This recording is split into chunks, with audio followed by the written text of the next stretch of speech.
Hey, what's up, YouTube? Back at it with another video, man.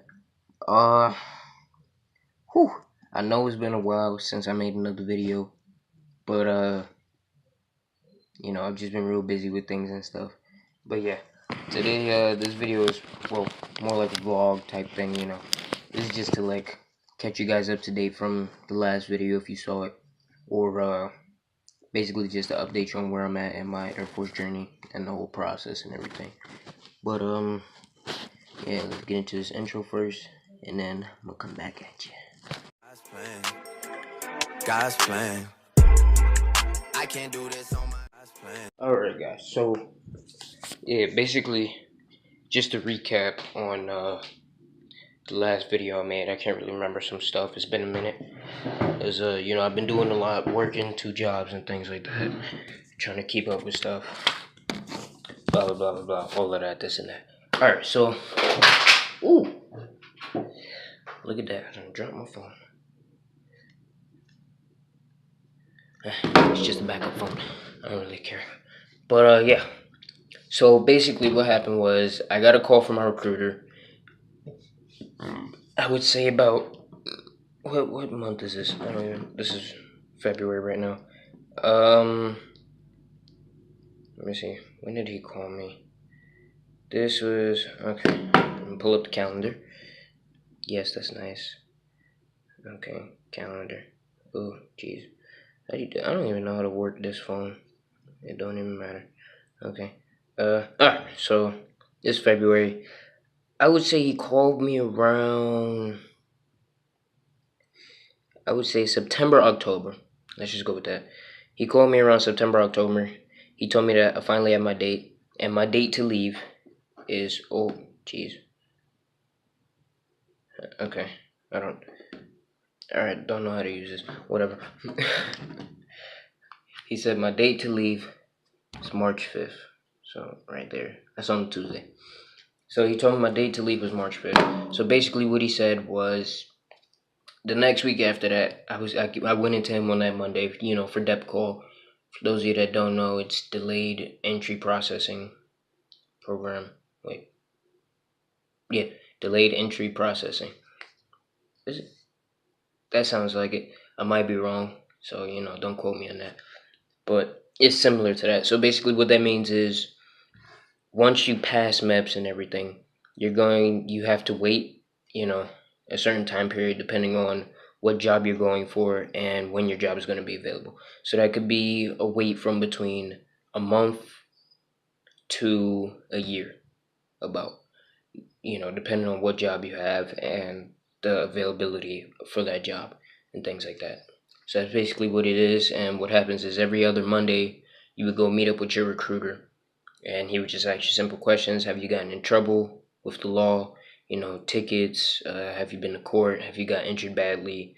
Has anything changed? Are you pregnant if you're a female?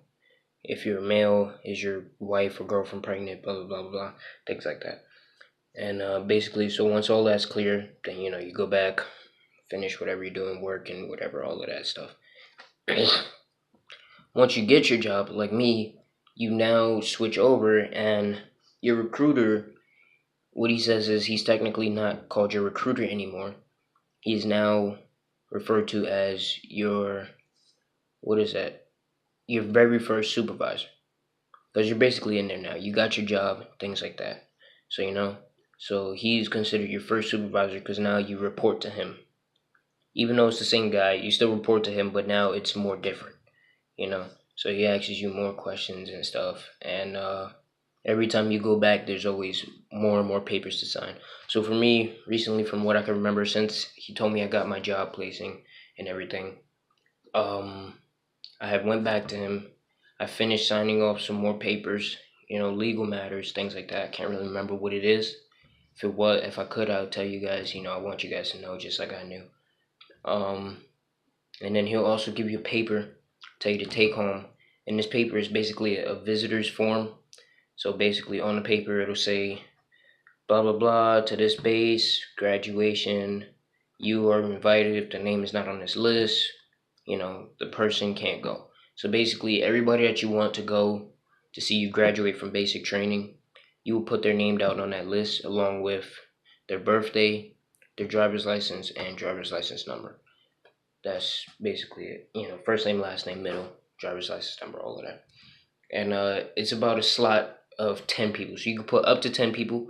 You don't have to, but that option is up to you on how many people you want to put. I believe I got about 6 people coming. Yeah, about 6 people coming. My sister's mother. No, wait, sorry, that would be 7. My father, and my 3 closest friends that are, we've always been together, always hung out, always did everything together. But anyway, right? So you do all of that. You hand in that paper. He puts it into the system officially. Then next time you go back to him, he will talk to you about your contract. You will actually see your physical contract. I can probably get it for you guys and show you mine. But he'll actually show you your physical contract, and he'll tell you what it says on it, blah blah blah, things like that. So for instance, oh, I'm sorry. Alright, so I'm gonna give you guys 3 examples. For instance, right? One example is if you sign up for 6 years, right? As most people know, if you sign up for a 6-year contract, you automatically get promoted to E3. For those of you that don't know, E3 is basically just a higher rank and higher pay grade for when you're going in compared to starting off at the bottom. So you're still near the bottom. You're just that one up above the guys on the bottom, if that makes sense. So, because it goes E1, E2, E3. So, if you sign up for a 6-year contract, 6 years, you will go in as an E3, which is Airman First Class, right? Which would be me. I'm going in as an E3 whether or not I signed up for 6 years or 4 years. And the reason being, I'll tell you guys in a second. But back to the 6-year thing. So if you sign up for 6 years, you go in as an E3, right? Automatically right off the bat. And what he was saying was on the contract it states that when you go through basic training and tech school, you hold the rank of E1, which is Airman Basic, which means you'll have no stripes, no nothing. You'll get the regular pay, start off pay. And he said you'll have that through your basic training, so 2 months, and then through your tech school. He said once you graduate tech school, the contract was stating that after you graduate tech school, you will automatically get promoted to the rank of E3, which means you skip over E2 and you go right to E3, which is basically Airman First Class, and you have 2 stripes. Like that. Alright? So that's what he was saying what the contract was. Now that's only for 6 years. If you sign up for 4 years, you'll go in, you'll start off as regular. But in some cases, if you sign up for 4 years and you already have college credits, or you have the right college credits, you can go in as an E3 off of that. It's certain circumstances, I'm not too sure on how it works because I didn't do it like that. But if you go in under college credits, you'll go in as an E3, things like that, blah, blah, blah. And for me, like I said, no matter if I sign up for 4 years or 6 years, I'm going in as an E3 regardless because of my prior training to a program called CAP, which is Civil Air Patrol, the official Air Force Auxiliary of the United States Air Force. The whole shebang, doodle, all of that. If you guys know what it is, take a minute, check it out. It's cool, it's a great program. You can tell your little brother or sister about it to join, if they find that they want to take after your footsteps and go into that career path of the military, or just experience it and see what it's like, see if they like it. But yeah, so what's that? After he read over the contract, I did my little signatures and things, and he told me that I won't do the official signing until the day of that I go to MEPS.